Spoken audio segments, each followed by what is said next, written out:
ओम शांति। 23 मई 2026। आज पापा ने कहा, सिर्फ एक अल्फ को याद करो और बादशाही तुम्हारी है। बाबा कहते हैं, सिर्फ मुझे याद करो और पवित्र बनो। पवित्र दुनिया के मालिक बन जाओगे।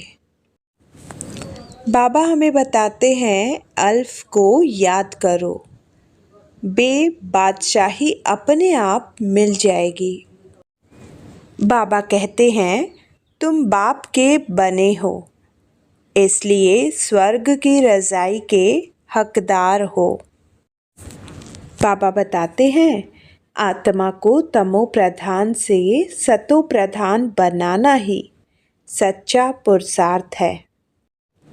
बाबा कहते हैं, याद और ज्ञान सीखने में 1 सेकंड लगता है, बस दिल सच्चा चाहिए। बाबा ने बताया, सपूत बच्चे वही हैं जो श्रीमत पर चलकर माता पिता को फॉलो करते हैं। बाबा ने कहा, बाप से सच्चे रहो, तभी वर्षे के सच्चे हकदार बनेंगे। बाबा हमें बताते हैं, ज्ञान रत्नों का दान करते रहो, यही सबसे श्रेष्ठ सेवा है। बाबा कहते हैं, अपने परिवर्तन से ही दूसरों की सेवा स्वतः होती है। बाबा ने बताया, विजयी आत्मा हर कदम पर विजय का अनुभव करती है। बाबा कहते हैं, विशेषताएं आपकी नहीं, दाता की देन है। व्यक्ति नहीं, दाता को देखो। बाबा हमें बताते हैं, आत्मिक स्थिति का अभ्यास करो, वायुमंडल स्वतः रूहानी बन जाएगा। बाबा कहते हैं, याद के प्रोग्राम रूह रूहान और स्नेह मिलन से शक्ति बढ़ती है। तो आइए अब सुनते हैं मुरली को विस्तार से। 23 मई 2026। मीठे बच्चे, रावण ने तुम्हें बहुत पीड़ित किया है। अभी तुम भक्तों का रक्षक भगवान आया है, तुम्हारी पीड़ा को दूर करने। प्रश्न, सपूत बच्चों की मुख्य 2 निशानियां सुनाओ। उत्तर, सपूत बच्चे सदा माता पिता को फॉलो कर तख्तनशील बनेंगे, खूब पुरुषार्थ में लगे रहेंगे। नंबर 2, उनकी बाप से दिल बहुत सच्ची होगी। सच्ची दिल वाले सदा श्रीमत पर चलेंगे। अगर अंदर में सच्चाई नहीं तो याद में रह नहीं सकते। गीत भोलेनाथ से निराला। ओम शांति। मीठे मीठे बच्चों ने यह भक्ति मार्ग का गीत सुना। भक्त इस गीत के अर्थ को नहीं जानते। तुम भगवान के बच्चे बने हो। भगवान रक्षक है भक्तों का। तुम भी रक्षक हो भक्तों के। भक्तों की रक्षा करते हो। कौन सी आफत है जो भक्त रक्षा करने के लिए भगवान को बुलाते हैं? भक्तों को रावण का बहुत दुख है। रावण संप्रदाय पीड़ित है दुखों से, तो भोलेनाथ को याद करते हैं। वह है रावण संप्रदाय और यह है राम संप्रदाय। भक्तों को यह पता ही नहीं है कि हमारा रक्षक कौन है। भले गाते हैं भोलानाथ रक्षक है, परंतु क्या रक्षा करते हैं यह नहीं जानते। तुम बच्चे अब समझते हो, भोलानाथ शिव बाबा ही बिगड़ी को बनाने वाला है। दुनिया को पता नहीं है कि भगवान किसको कहा जाता है। भगवान का पता हो तो फिर भगवान की रचना के लिए आदि मध्य अंत का भी पता हो। न भगवान को जानते न रचना का पता है, इसलिए ऐसे मनुष्य संप्रदाय को ब्लाइंड भी कहा जाता है। दूसरी तरफ तुम हो जिनको दिव्य दृष्टि मिली है। अब तुम्हारा नाम ही है ब्रह्म कुमार कुमारियाँ। बोर्ड पर भी नाम लगा हुआ है ब्रह्म कुमारी ईश्वरीय विश्वविद्यालय। सिर्फ ब्रह्म कुमारियाँ हो नहीं सकती, प्रजापिता ब्रह्मा है ना। पिता के पास बच्चे और बच्चियाँ दोनों होते हैं। प्रजापिता ब्रह्मा को ही इतने ढेर बच्चे हो सकते हैं, तो समझना चाहिए यह बेहद का पिता है। यह भी जानते हैं ब्रह्मा विष्णु शंकर को रचने वाला बाप ही है, जिनको निराकार कहा जाता है। यह हो गया बेहद का बाप। यह भी जानते हो परमपिता परमात्मा ब्रह्मा द्वारा रचना रचते हैं। इनकी सारी रचना है। सब मनुष्य मात्र वास्तव में शिववंशी हैं। अभी तुम आकर प्रजापिता ब्रह्मा की संतान बने हो। यह है नई रचना। परमपिता परमात्मा ब्रह्मा द्वारा रचना रचते हैं, जो तुमको ब्रह्म कुमार कुमारियाँ कहा जाता है। इतने बेहद के बच्चे हैं जहाँ बेहद का वर्षा लेते होंगे। बच्चे जानते हैं हम ब्रह्म कुमार कुमारियों को शिव बाबा ने अडॉप्ट किया है। शिव बाबा कहते हैं तुम हमारे बच्चे हो। तुम आत्माएं भी निराकार थी, परंतु ज्ञान तो साकार में चाहिए। तुम जानते हो हम आदि सनातन देवी देवता धर्म के थे। ब्रह्मा द्वारा रचना यहाँ होती है। शिव जयंती भी यहाँ मनाई जाती है। यहाँ मगन देश में ही जन्म लिया है। बाप कहते हैं यह देश बहुत ही पवित्र स्वर्ग था। अभी इनको नर्क मगध देश कहा जाता है। फिर स्वर्ग बनना है। तुम बच्चों की बुद्धि में है। शिव बाबा हमको फिर से राजयोग सिखाएं, पवित्र बनाते हैं। अभी गाते भी हैं पतित पावन भक्तों के रक्षक भगवान, भक्त ही पुकारते हैं। पतित होते हुए भी अपने को पतित नहीं समझते हैं। बाप समझाते हैं तुम सभी पतित हो। पावन दुनिया सतयुग को, पतित दुनिया कलयुग को कहा जाता है। बाप तुम्हें सब राइट बताते हैं। लाखों वर्ष की तो कोई चीज़ होती नहीं। मनुष्य घोर अंधियारे में है। समझते हैं कलयुग तो अभी छोटा बच्चा है, और तुम जानते हो मौत सामने खड़ा है। अंधियारे और रोशनी का वर्णन संगम पर ही किया जाता है। अब तुम घोर प्रकाश में आए हो। सतयुग में तुम यह वर्णन नहीं कर सकेंगे। यहाँ यह नॉलेज ही नहीं रहती। इस समय बाप बैठ बच्चों को समझाते हैं तुम सतयुग में सूर्यवंशी घराने के थे, फिर अंत में आकर शूद्रवंशी घराने के बने हो। अब फिर ब्राह्मण वंशी बने हो। अभी तुम हो सर्वोत्तम ब्राह्मण कुल के। तुम हो ऊंचते ऊंच। यह ईश्वरीय कुल है ना। बाप के पास आते हैं तो बाबा पूछते हैं किसके पास आए हो, तो कहते हैं बाप के पास। बाप दो हैं, एक है लौकिक, दूसरा पारलौकिक। सभी सालिग्रामों का बाप एक ही शिव है। तुम्हारी बुद्धि में यह टपकता है। हम एक बाप के बच्चे हैं जिससे वर्षा लेते हैं।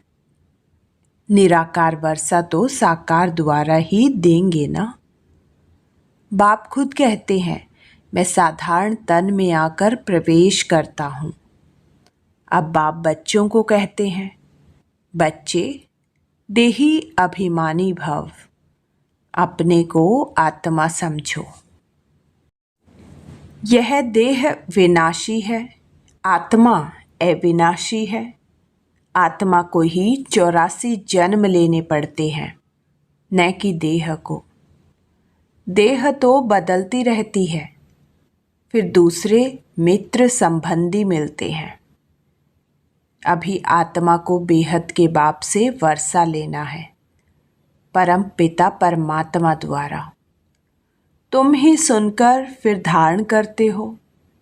संस्कार तुम्हारी आत्मा में है, आत्मा में ही संस्कार रहते हैं। ऐसे नहीं कि शरीर के संस्कार कहेंगे, नहीं, तुम्हारी आत्मा के संस्कार तमो प्रधान हैं, उनको अब चेंज करना है। काया कल्पतरु कहा जाता है। काया कल्प वृक्ष समान बनती है, आयु भी बड़ी रहती है। तुम जानते हो, यहाँ तो आयु बहुत छोटी रहती है। छोटी आयु में ही बैठे बैठे अकाले मृत्यु हो जाती है। अभी तुम काल पर विजय पाते हो, वहाँ काल कभी खाता नहीं। अकाले कब शरीर नहीं छूटता, तुम जानते हो। यह शरीर बूढ़ा हुआ है, इनको छोड़कर नया लेना है। शरीर छोड़ने समय भी बाजे बजते हैं, जन्म लेने समय भी बजते हैं। वहाँ रोने की बात ही नहीं होती। तुमको भ्रमरी का मिसाल भी समझाया है। तुम हो ब्राह्मण ब्राह्मणियाँ। ब्राह्मणी और भ्रमरी राशि मिलती है। जो काम भ्रमरी करती है वही तुम भी करते हो। वंडर है ना। भ्रमरी का दृष्टांत कछुओं का, सर्प का, यह सब शास्त्रों में है। सन्यासी आदि भी यह मिसाल देते हैं। अभी तुम बच्चे बाप द्वारा यह सब समझ रहे हो। वह तो हुआ भक्ति मार्ग, पास्ट का गायन करना। इसका फिर बाद में गायन होगा। इस समय ही बाप इस तन में आते हैं। इनको ब्रह्मा को भगवान नहीं कहा जाता, वह तो फिर अंधश्रद्धा हो जाती है। ऐसे भी मनुष्य हैं जो राम को, कृष्ण को भगवान समझते हैं। कृष्ण के लिए, राम के लिए भी कह देते, वह तो सर्वव्यापी है। कोई कृष्ण पंथी, कोई राधे पंथी होते हैं। राधे पंथी वाले कहेंगे सर्वत्र राधे ही राधे है। कृष्ण पंथी कहेंगे जिधर देखो कृष्ण ही कृष्ण है। राम पंथी राम ही राम कहेंगे। समझते हैं राम कृष्ण से बड़ा है, क्योंकि राम को त्रेता में और कृष्ण को द्वापर में ले गए हैं। कितना अज्ञान है। अब बाप तुम बच्चों को समझा रहे हैं। कितने ढेर ब्रह्म कुमार कुमारियां हैं। जरूर बेहद का बाप होगा। तुम कोई से भी पूछ सकते हो। कभी नाम सुना है प्रजापिता ब्रह्मा का? बाप ने स्वर्ग की नई रचना रची है। गाया भी जाता है, ब्रह्मा द्वारा ब्राह्मण। जब तक तुम सब ब्राह्मण ब्रह्मा की मुख वंशावली नहीं बने, तब तक दादे से वर्षा ले नहीं सकते। बेहद के बच्चे बेहद का वर्षा बाप से ही लेते हैं। लिया था बरोबर बरोबर स्वर्गवासी थे, अभी नरकवासी बन गए हैं। अब फिर प्रजापिता ब्रह्मा द्वारा परम पिता परमात्मा विष्णुपुरी स्वर्ग रच रहे हैं। कितना सहज है। शिव बाबा पूछते हैं, आगे तुमको यह ज्ञान था? इनकी आत्मा ही कहती है, मेरे में यह ज्ञान नहीं था। मैं भी विष्णु का पुजारी था, जो हम पूज्य थे, सो अब पुजारी आकर बने। अब फिर बाबा आकर पुजारी से पूज्य देवता बना रहे हैं। तुम बच्चों को अंदर में खुशी रहनी चाहिए। परमपिता परमात्मा ने आकर हमको एडॉप्ट किया है। मनुष्य को एडॉप्ट करते हैं ना। बहुत मनुष्य होते हैं जिनको अपने बच्चे नहीं होते हैं, तो एडॉप्ट करते हैं। अब बाप जानते हैं मेरे बच्चे सब रावण के बन गए हैं, इसलिए मुझे आकर फिर से एडॉप्ट करना पड़े। ब्रह्मा द्वारा अपने बच्चों को एडॉप्ट करते हैं। यह एडॉप्शन कितनी वंडरफुल है। तुम ही जानते हो शिव बाबा ने हमको ब्रह्मा द्वारा एडॉप्ट किया है। शिव बाबा कहते हैं, मैंने तुम बच्चों को एडॉप्ट किया है, तुमको बेहद का सुख का वर्षा देने। यह ब्रह्मा तो नहीं दे सकते। यह भी मनुष्य है ना, प्रजापिता ब्रह्मा। मनुष्य यह ज्ञान नहीं देते हैं। ज्ञान का सागर निराकार परम पिता परमात्मा ही बैठ यह ज्ञान देते हैं। ब्रह्मा को अथवा विष्णु को ज्ञान सागर नहीं कहा जाता। इन तीनों की महिमा अलग है। ज्ञान सागर पतित पावन एक बाप है। सारी दुनिया के मनुष्य मात्र उनको बुलाते हैं। अंग्रेजी में भी कहते हैं वह लिबरेटर है। जिससे दुख मिलता है उससे लिबरेट किया जाता है। बाप भी यहाँ आकर रावण से लिबरेट करते हैं। रावण राज्य भी यहाँ हुआ है। यहाँ ही रावण को जलाते हैं। जलाकर फिर कहते हैं सोने की लंका लूटने जाते हैं। उनको तो कुछ पता नहीं है रावण क्या चीज़ है, कब का यह दुश्मन है। समझते हैं राम की सीता चुराई गई। यह नहीं समझते कि हम सब सीताएं हैं। हम रावण की जेल में फंसी हुई है। यह ज्ञान किसी में भी नहीं है। कथाएं बैठ सुनाते हैं। शिव बाबा कहते हैं मैं दूर देश का रहने वाला आया हूँ। इस देश पर आए।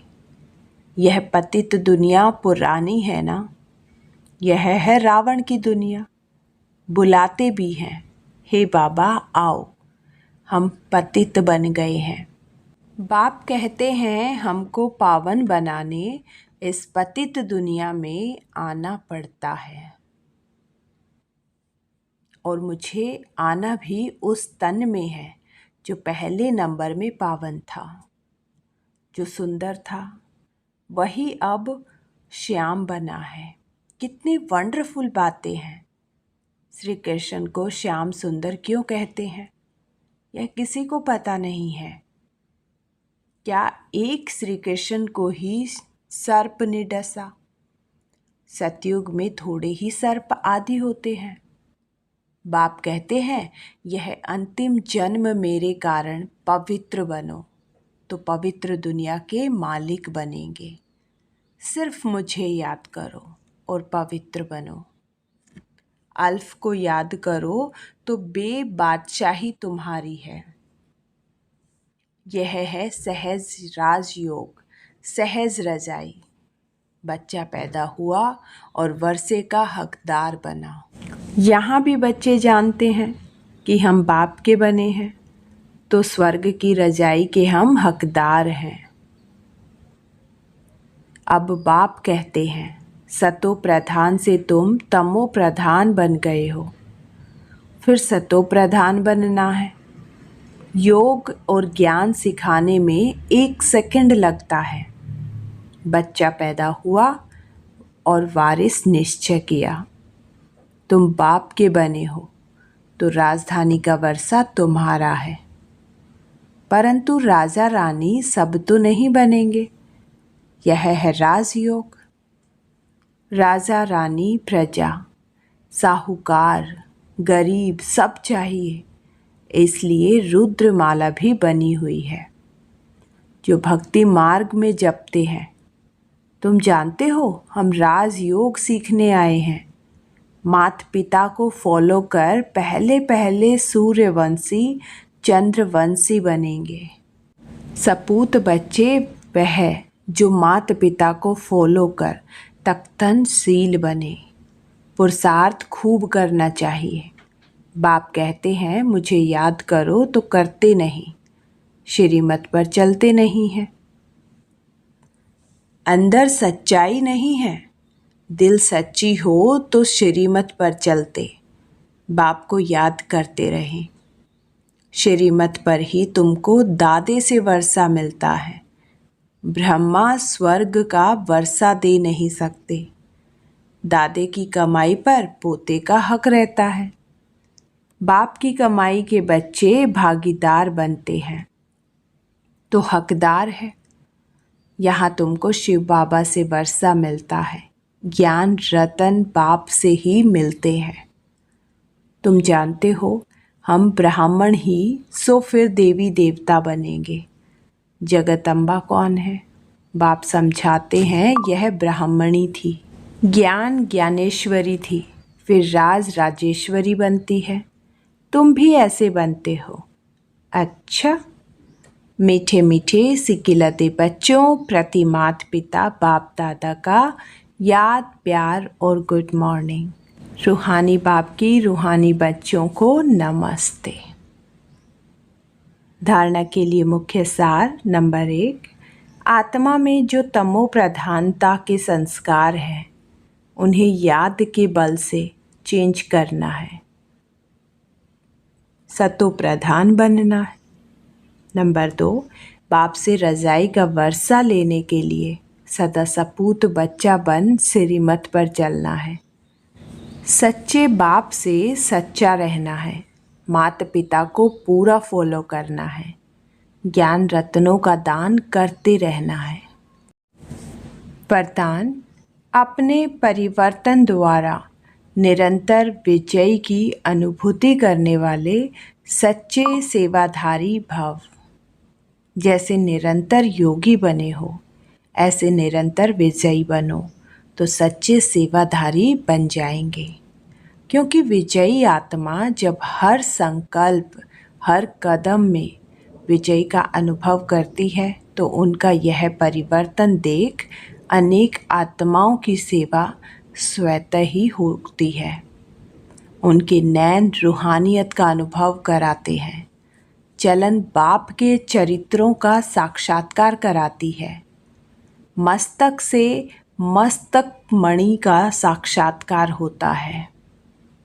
ऐसे अपनी अव्यक्त सूरत से सेवा करने वाली विशेष आत्मा को ही सच्चा सेवाधारी कहा जाता है।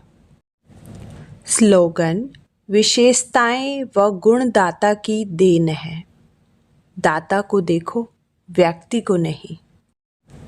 अव्यक्त इशारे, सदा अचल अढोल एक रस स्थिति का अनुभव करो।